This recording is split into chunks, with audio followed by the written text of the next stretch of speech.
Hello मेरे प्यारे विद्यार्थियों, मैं हूं प्रदीप चौधरी और आप सभी लोगों का हमारे यूट्यूब चैनल PWP पर स्वागत है। जैसा कि कक्षा 10वीं के गणित में चैप्टर नंबर 2 चल रहा है, उसमें आप सभी लोगों को एक लेक्चर उपलब्ध कराया गया है जिसमें हम लोगों ने परिचय जाना था।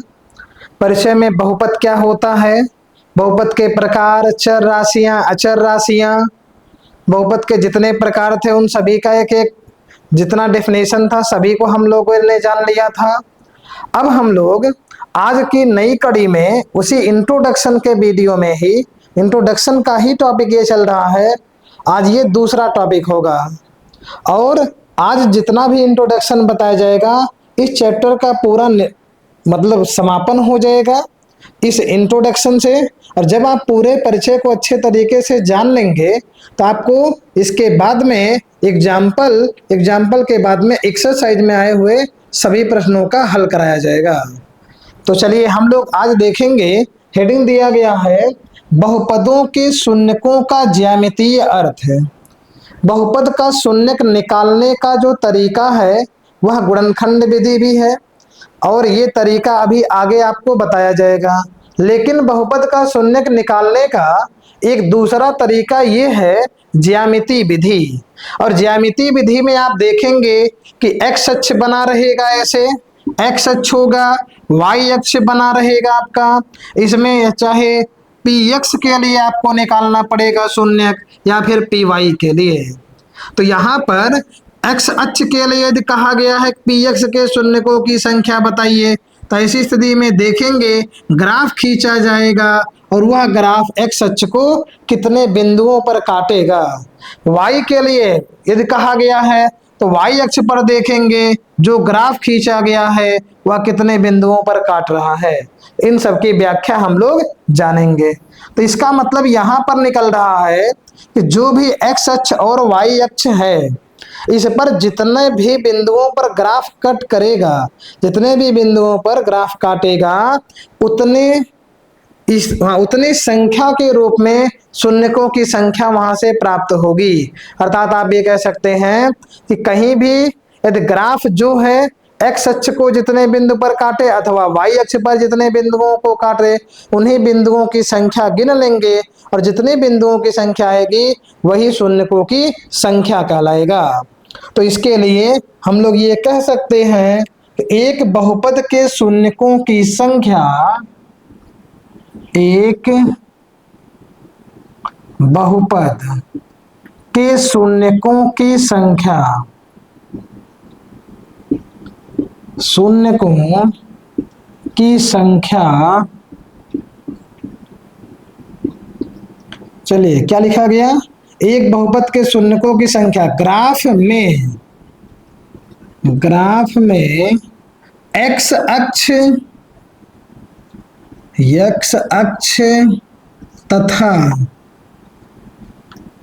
तथा वाई अक्ष के कटान बिंदु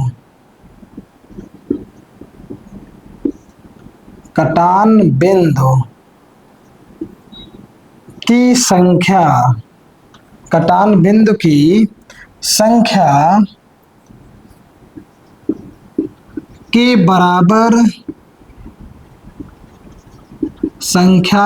बराबर होती है। चले यहाँ पर आपको नियम बता दिया गया कि किसी भी बहुपद का शून्यक निकालना हो वो भी आपका ज्यामिति विधि से।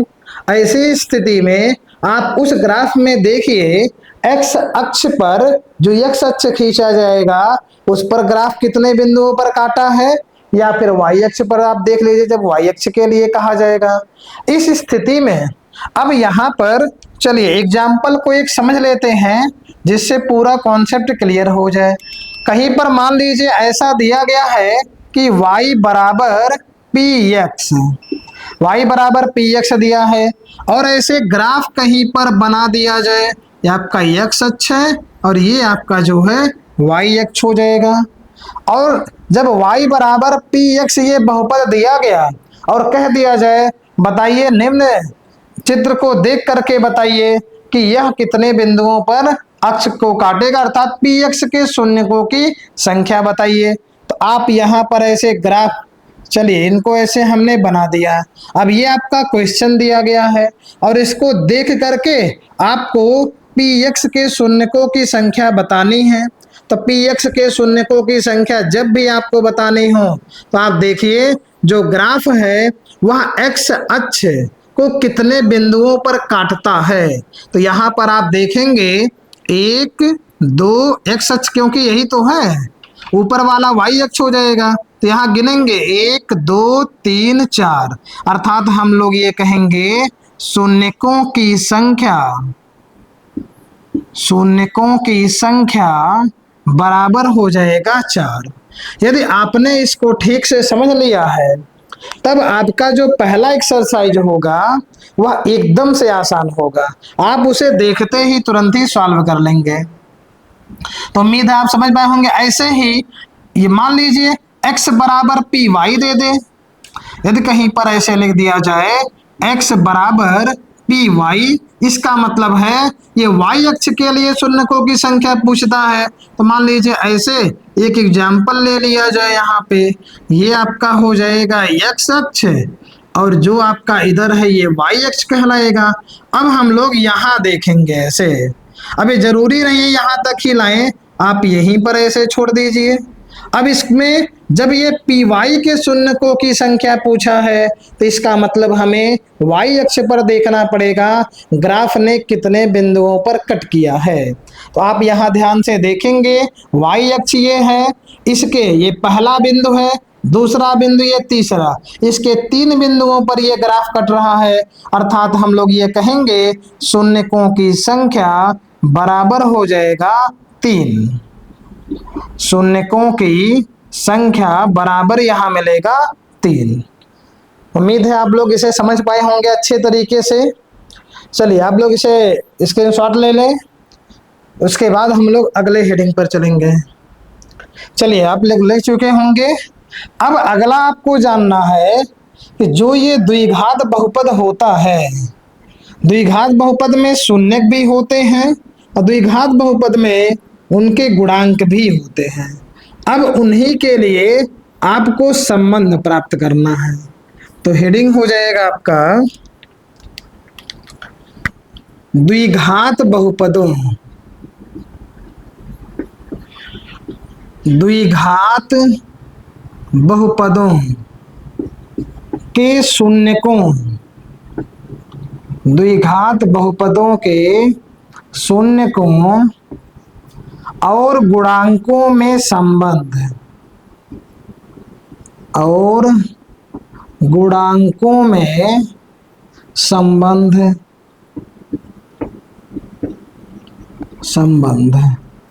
चलिए इस टॉपिक को हम लोगों को जानना है और ये आपने इस टॉपिक को जान लिया ठीक तरीके से तो आपका जो दूसरा एक्सरसाइज होगा वह एकदम इजी तरीके से लग जाएगा। अभी पहले जो कॉन्सेप्ट हमने बताया है उस नियम पर आपका 2.1 एक्सरसाइज दिया गया है और जो अभी ये बताने चल रहे हैं इस टॉपिक पर आपका 2.2 एक्सरसाइज दिया है। एक्सरसाइज सभी एकदम से आसान है, आप बस कॉन्सेप्ट को समझे रहें, आप एकदम आसानी तरीके से उसको लगाते हुए चले जाएंगे। चलिए तो देखते हैं द्विघात बहुपदों के शून्यकों और गुणांकों में संबंध। इसको जानने के लिए सबसे पहले आपको यही जानना जरूरी है कि आखिर द्विघात बहुपद का व्यापक बहुपद क्या है, द्विघात के लिए व्यापक बहुपद क्या होता है। तो यहाँ पर आपने जाना भी होगा, पिछली भी कक्षाओं में पढ़ा होगा ax² + bx + c, या फिर आप यहीं पर जान लीजिए कि द्विघात के लिए व्यापक बहुपद ax² + bx + c होता है। चलिए तो यहां लिखेंगे द्विघात, द्विघात के लिए व्यापक बहुपद,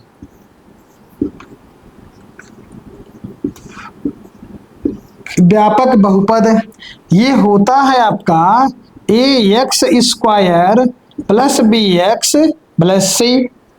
तो यहां कहा था द्विघात बहुपद, द्विघात बहुपद आपको बता दिया गया। इसके शून्यक, अब इसके शून्यक का मतलब होता है इसको हल किया जाता है पहले, और हल करने के बाद में जो आंसर निकल करके आता है दोनों, चूंकि द्विघात समीकरण सॉरी द्विघात बहुपद है, इसीलिए इसके शून्यकों की संख्या भी 2 होगी। तो यहां शून्य की बात कर रहा है कि द्विघात बहुपद को आप हल कीजिए, हल करने के बाद में जो उत्तर मिलेगा वही आपके लिए कहलाएगा द्विघात का 2 शून्यक। और उनके गुणांकों में संबंध कहा तो गुणांक का मतलब ये है जैसे एक्स स्क्वायर का गुणांक यहाँ a है, एक्स का गुणांक यहाँ b है, और ये c जो आपका है वह अचर पद दिया गया है।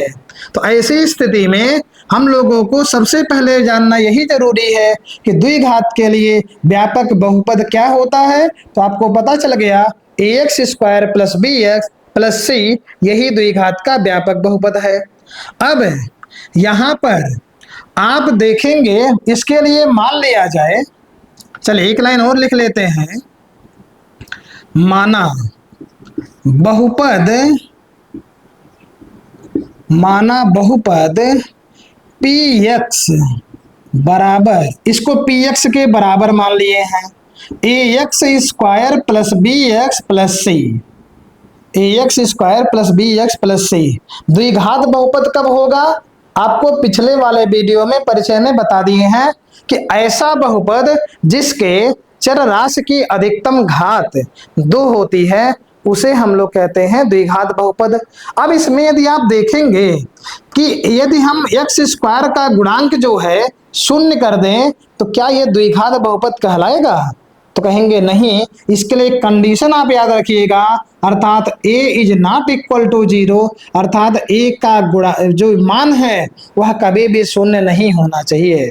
यदि आप कहीं a के मान को शून्य कर देते हैं तो 0 का गुणा इस पद में कराएंगे, पूरा आपका 0 हो जाएगा, और x का जो अधिकतम घात 2 है वह नहीं रह जाएगा। इसीलिए यहाँ पर ऐसी स्थिति संभव नहीं हो पाएगी कि वह द्विघात बहुपद बने। यार इस चीज को आप ध्यान रखेंगे, किसी भी द्विघात बहुपद के लिए एक्स स्क्वायर हो चाहे वाई स्क्वायर हो, जिस भी चर राशि के रूप में बहुपद दिया गया है उस स्क्वायर वाले पद का गुणांक कभी भी शून्य नहीं होना चाहिए। यदि शून्य हो जाएगा तो आपका द्विघात बहुपद नहीं रह जाएगा, इसलिए इस बात का आप विशेष ध्यान रखेंगे।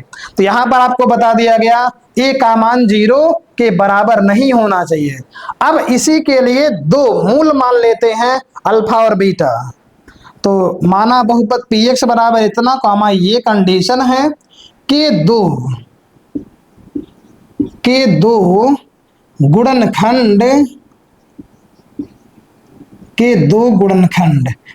करना आप जान ही चुके हैं, 9th में भी आपको अनेकों क्वेश्चन मिले थे।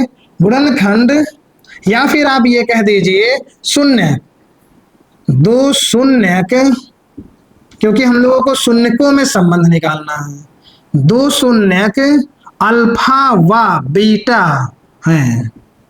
चलिए अल्फा और बीटा जो है ये दोनों शून्यक हैं किसके? ax square plus b x plus c के। तब जब ये शून्यक मिलेगा तब इनके गुणनखंड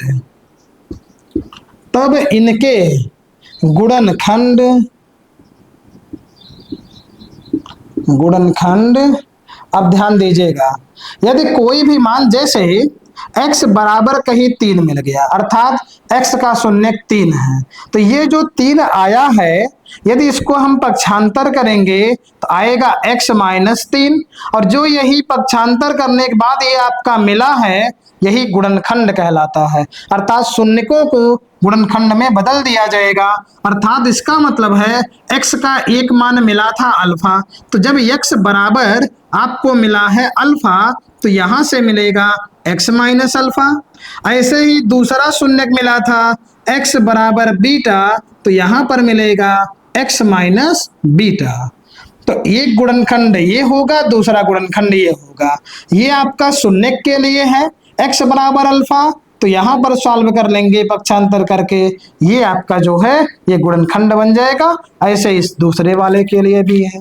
तो इसके गुणनखंड इस तब इनके गुणनखंड x माइनस अल्फा व x माइनस बीटा होंगे। x माइनस अल्फा व x माइनस बीटा होंगे। अब सूत्र आपको निकालना है। सूत्र निकालने के लिए हम लोग देखेंगे मूलों का योगफल। मूल को ही शून्य कहा जाता है, तो आप इसमें कंफ्यूज नहीं होइएगा। मूलों ब्रैकेट में लिख दिया जा रहा है शून्यकों का योगफल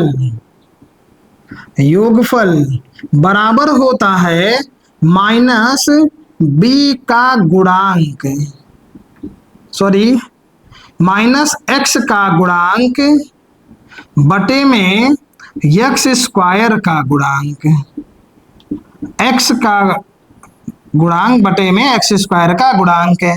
अब आप देखेंगे मूल अथवा शून्य कौन कौन से माने गए, अल्फा और बीटा, इन्हीं दोनों का योगफल करेंगे। तो इन दोनों का जब योगफल हम लोग करेंगे तब मिलेगा अल्फा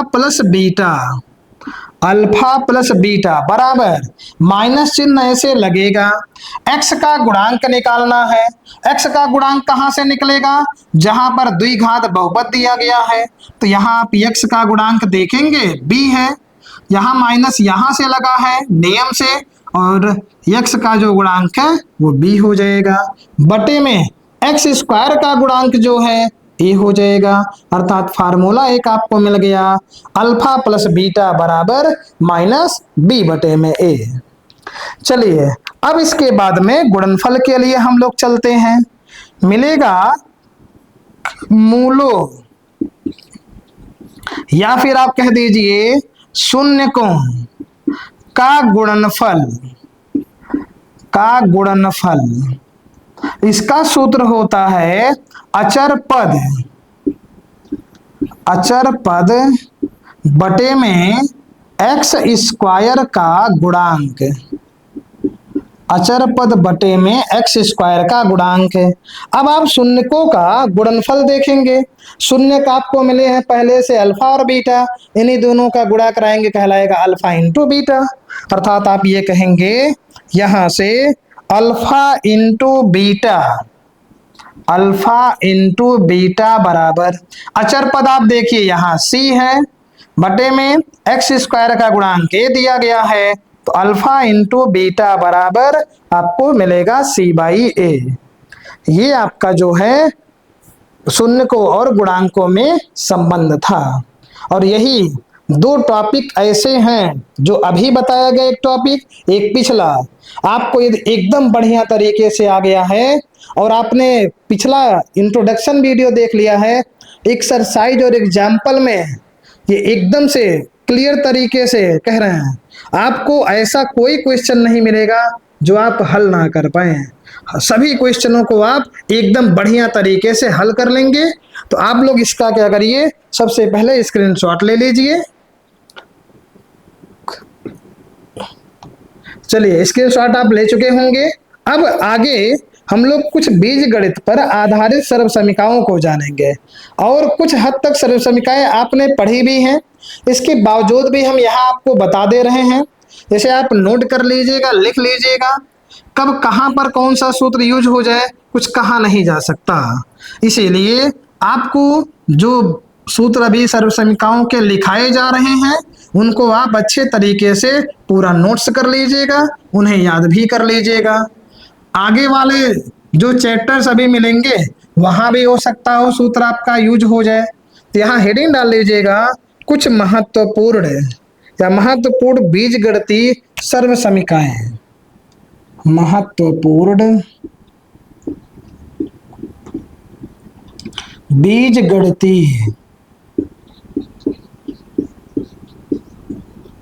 बीजगणितीय